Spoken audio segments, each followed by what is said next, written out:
welcome to Transitions, Body, Mind, Spirit.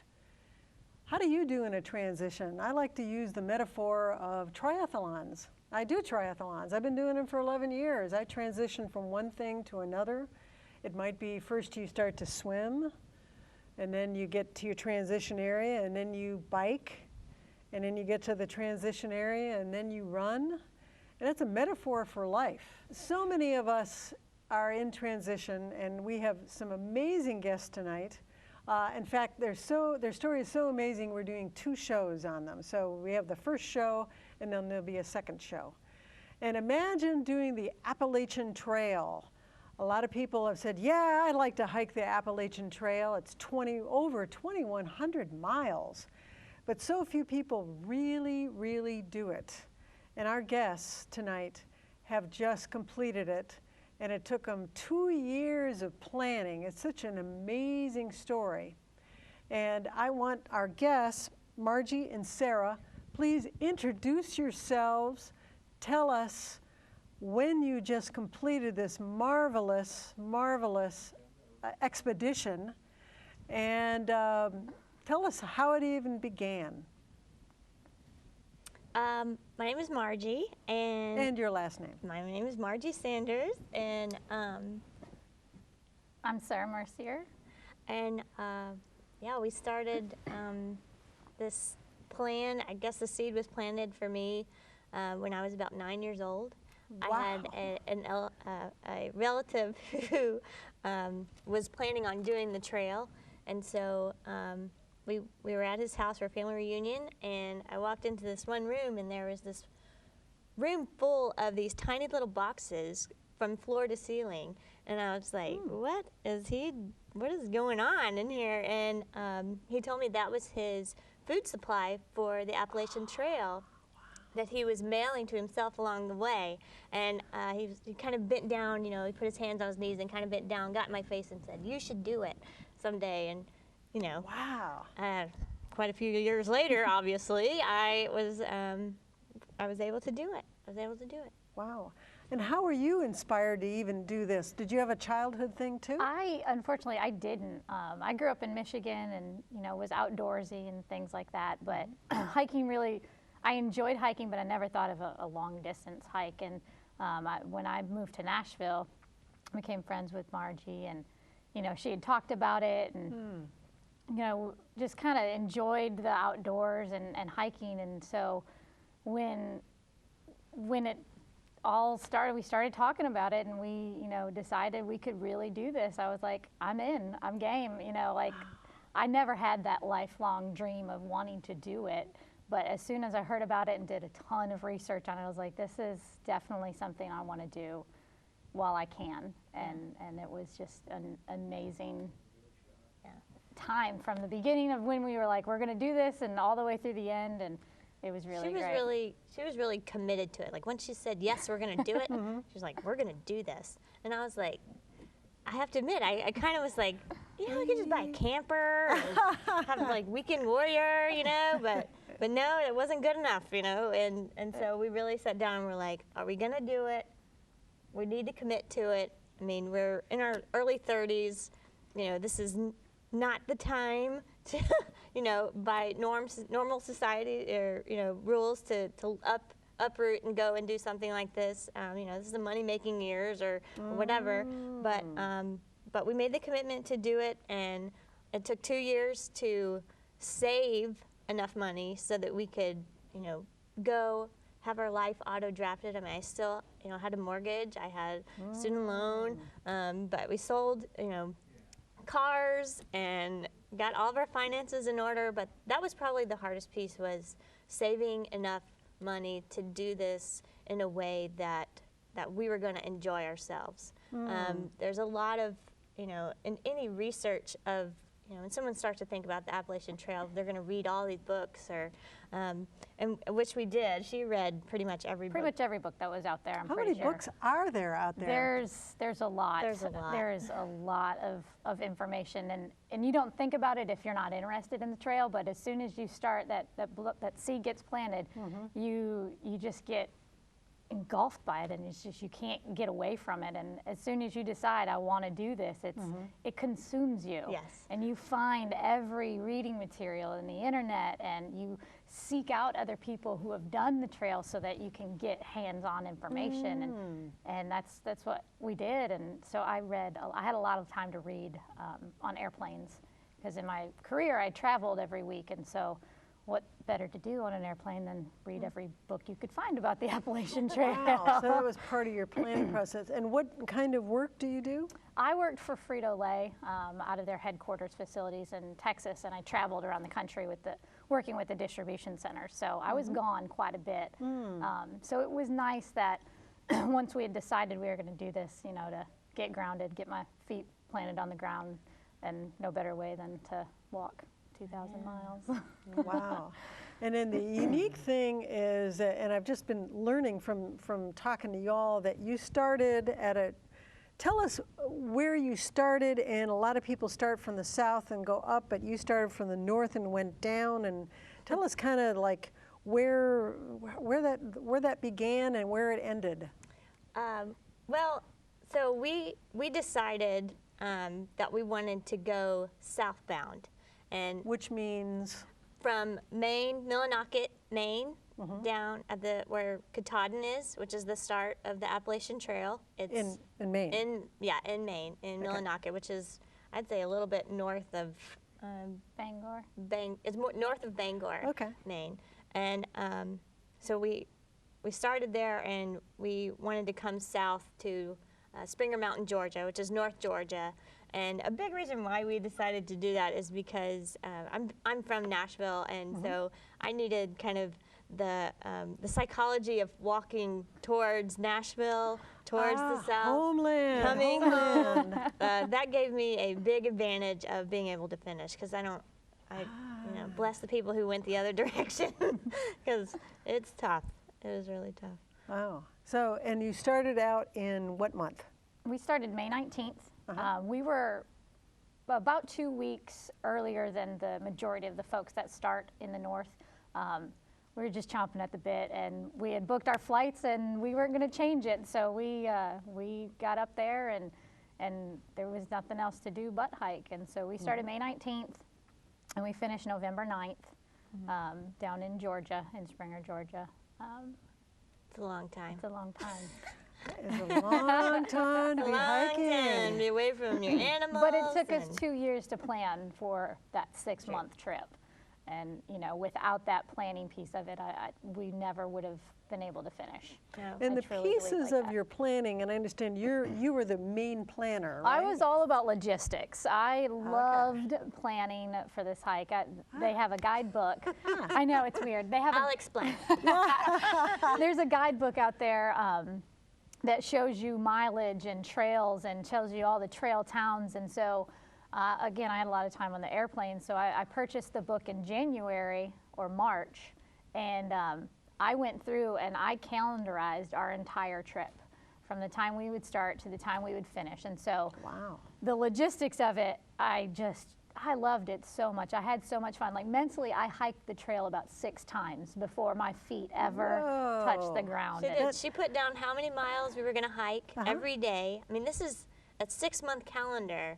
Every single little block, she put how many miles we were going to hike every day, and then she put RS on a day after like 4 or 5, and that meant a rest stop.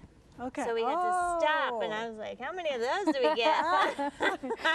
Yeah, so the planning of it was so much fun, and because of all the planning when we were on the trail, for me, you know, to actually be out there and seeing it, it was like, you know, I've seen this in my mind 1,000 times, you know, this specific landmark, and to be there and touch it and take my picture with it, it was so like satisfying, I think, you know, to be able to go and have the big plans, because like you said, there are, you know, tons of people who always talk and, oh, I want to do that someday, and unfortunately that someday never comes around because life happens. And so for us, we were fortunate to be able to do it while we could and enjoy it while we were out there. And so planning for it was was a really big part. And, And this massive plan, that day 1, day 2, did you follow it? Was it correct? we were close. It was never, it was just sort of a general guideline. My mom actually kept it,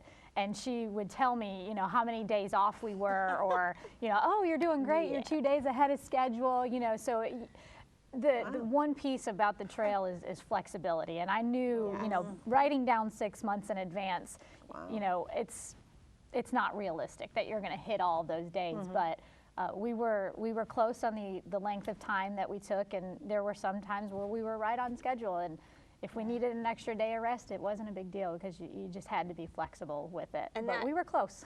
Being flexible, I think, was one of the most important pieces of being successful out on the trail, because anything and everything will come to pass.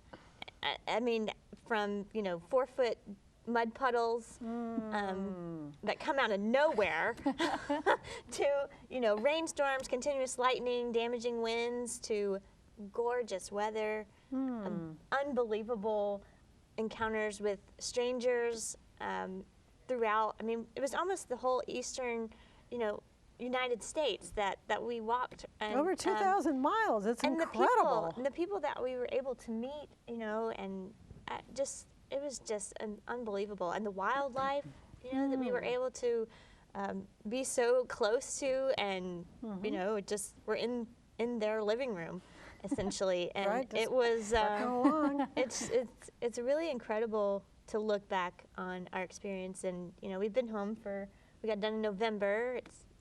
So we've been home for a few months, and I'm still thinking back to remembering. I can remember every state line that we crossed, and what that was like. And is there a special little plaque that says you are now entering? They'll do a border. They'll have a sign. And so we took a picture at each one of those border crossing, and it was just, and we had our own traditions and stuff that we You had would your own do, little and rituals? dance parties. Dance parties? Dance parties. For Bites the new dust. state?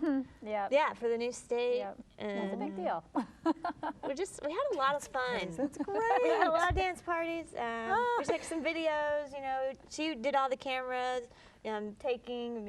And Did you have a video camera, or did you use a phone? I or- had my phone, and then I also had a point and shoot digital camera that did video as well. So it looks like I never hiked the trail because all the pictures are for her. And You're behind because I was camera. the only one that had the camera. There's only like 4 pictures of me on the entire trail. Oh, no. she did do it though. Wow. I was there. I believe it. Wow. Well, like the first week, the first week, what is that like? Okay, 2 years of planning, here we are, and it's like a disappointment, or it's like invigorating, or it's colder than hell, or what are we doing here? What did you go through all that? or- All of the above. For that first week was so, what is the word? Intense. Because it is the 100-mile wilderness that you start with.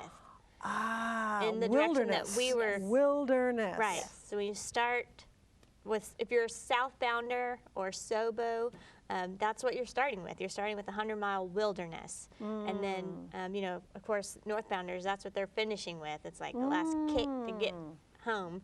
And so it was, I love hiking and backpacking, just as the next, weekend warrior kind of thing. But our first 9 or 10 days really pushed my limits. Push your limits mentally, physically, what? All the above, everything. Like why? What?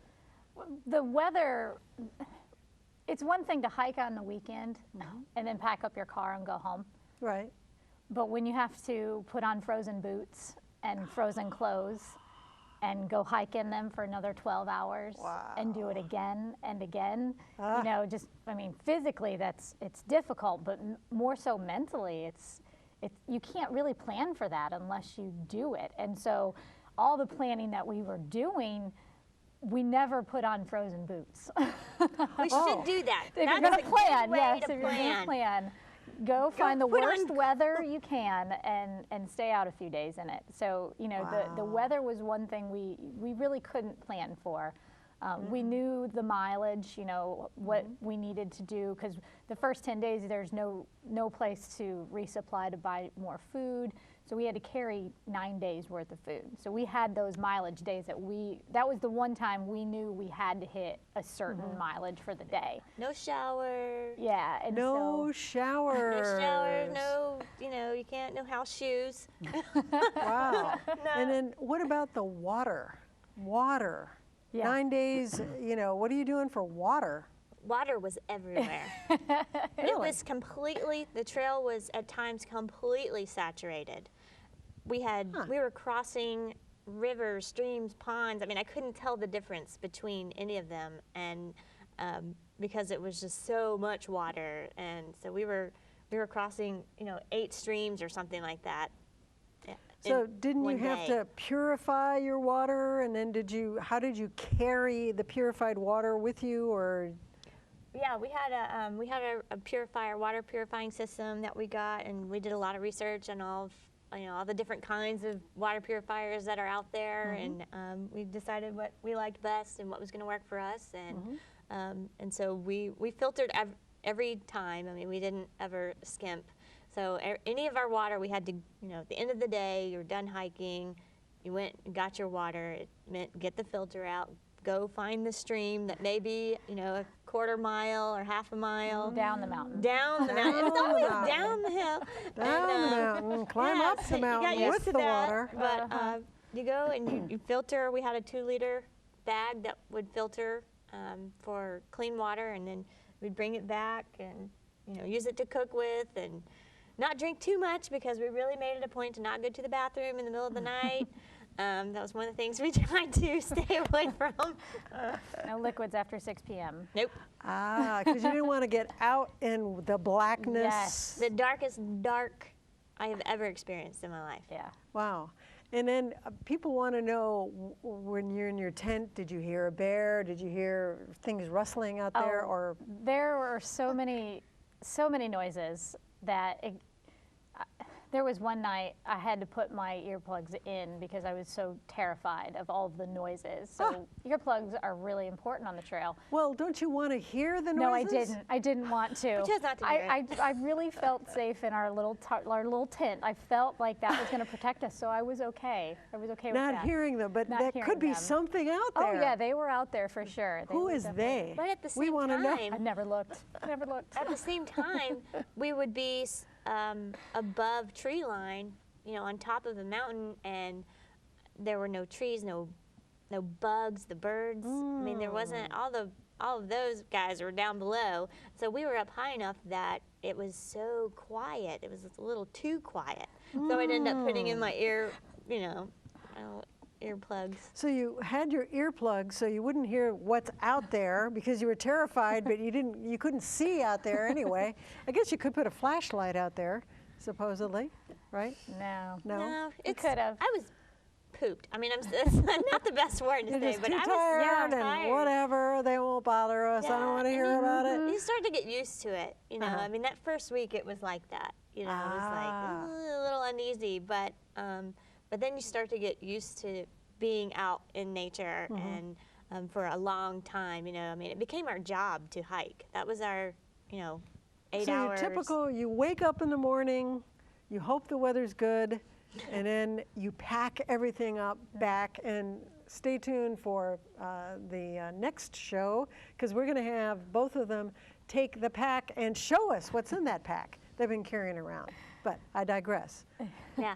So the routine, you wake up, sun comes up, okay, put on the frozen boots, let's get out there. Yep, and that's exactly what it was. It was a routine. Like we, you know, it didn't take us long to figure out what our roles were going to be as far as camp duties, and you know who was going to be responsible for what. And so, you know, we would get up and go get the bear bag, get your food, eat breakfast, and pack up the tent.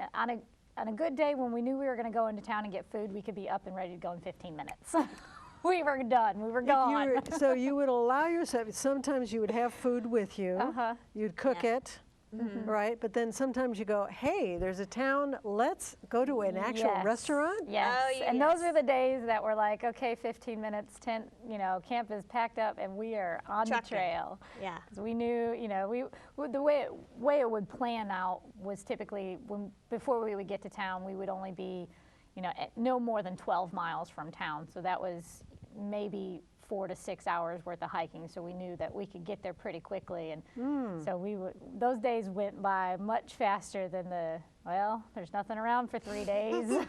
Those days it would take us a good hour to get up and get Sometimes, Oh, yeah. dawdling. Well, if it was Little bit. cold, if it was really cold, I just didn't want to get out of my sleeping bag and my long underwear, and I was, snug and warm, Yes. and and it was it's really hard to put on cold, wet clothes. Oh, my heavens. And I it can seemed like imagine. that was how it was for a good first 281 miles, it seems, Wow. Yeah. which is Maine. Which is Maine. Yeah. It's through Maine. Yes. It's cold, never got Maine warm. stood out. Yeah. Maine. Yeah. As- It was Wow, rugged. that's May. It was Yeah. May, and Wow. But it was gorgeous. It was the most amazing views I have ever seen in my life. You're on top of a mountain and you look back and you see the mountain range that you just hiked. Like your little legs just carried you Carried those you. 17 miles, over those 4 mountains over there. And you just did that, so to be able to, to see that even on a day when it's rainy and, you can only see 100 yards in front of you, you're still like, I'm on top of a mountain in Maine right now. Yeah. Like, this Amazing. is amazing stuff. It was, Wow. it was Yeah. great. So this was 6 months. 6 months. And so what percentage, like each month, would you actually allow yourself, okay, there's a town, we actually get a shower. Would you say out of each 30-day period there you'd have like a non-tent day, how many days? well, I have to say, Maine really stands alone as kind of the most remote piece of the trail, because it seemed like once we got out of Maine, we started to. It was a very social trail. The trail goes down sidewalks. It goes through towns. Really? Yeah. I didn't think of that. Yep. No. Yeah, so I Wow. would walk past a Arby's or McDonald's. Really? And it was like, On the Appalachian "Tons Trail?" out." Yeah, the first subway we got to, we And were then just 3, 4, and amazed. 5. Yeah, it was great. So yeah, in the state of Maine, there are 5 towns. And each town is no less than 9 miles off trail. So you have to figure out how to get into town. Wow. And so those in Maine, we took a lot of days off because we figured it took us so much work to get there. We're going to enjoy Yeah, it when we're we there. took a day off in every single town. Good for you. Yeah. Heck yeah, and we enjoyed the towns, and that's probably one of my favorite pieces of the whole experience was enjoying the towns, having time to kind of explore and meet the people and eat at the cute little muesli bagel down the street and their coffee and all the. It was always food, but it was just fun to explore the towns and really kind of hang out for a day instead of completely dedicating it to the trail only. Right. You So- actually had, and those towns, they were used to you guys. Yes. Right? Yeah. Some of them, like Munson, Maine, it's the first town we came to, the last town for northbounders. Like hiking is what keeps that town, Yeah. Alive. alive. Absolutely. That's It So was for they sale. welcome you. yes. Yeah. That's town they without the hikers or the snowmobilers, in the winter up there, there's 2 little hostels in town, and without the hikers, there's really not much Not much else happening. going on. And so, yeah, they embrace the hikers. They welcome them. They want them to take time off and visit their We establishment. stayed at Shaw's. Shaw's is a hostel in Munson. So it's at the end of the 100-mile wilderness. It was our first Hostel. Amazing Grace. It Ah. was our first cooked Hot meal. hot meal, aside from what we were making, but we got a bed and a shower. It was our first shower. It was It's It was like all the amazing. things you take for granted And amazingly, it's like, wow, Yeah. a hot shower. Yeah, Yes. I think the 100-mile wilderness was really a boot camp for us to A boot camp. kind That's a of good- get like, all right, Yep. are you gonna do it? Are you gonna do it? You know, can you do it? And we made it through, and we pushed on, and Was there any thought during that whole time, let's quit? Never quit. No, never once were we going to throw the towel in. There was No. one point in time in Hot Springs, North Carolina, which is only about 300 miles from the end of the trail, where we both were like, I'm tired of hiking. Like, I'm tired. You know, I want to do other things. We've been doing this for 5.5 months now. Wow. You know, and we enjoy doing other things like riding bikes and rock climbing and fishing and just other things. And so when we've been hiking for 5.5 months, you're just kind of, okay, but the fact that it took us all the way, you know, down to Hot Springs, North Carolina, you know, that was pretty great. that's a 'cause, good run. Yeah, you know, we just Yeah, got some new but- shoes, you know, got a shower, rested for a little bit, and revived. And you went through how many pairs of shoes? I went through 4 pairs of shoes. 4 pairs of shoes on the Appalachian And Trail. they make a big difference when you get a new pair of shoes. It really does. Yeah. Wow. And you know, it was a gorgeous day. Yeah. That day that it happened for both of us at the same time. And you know, when we hike, we don't really talk. Oh, wow. Okay. We didn't talk that much Yeah.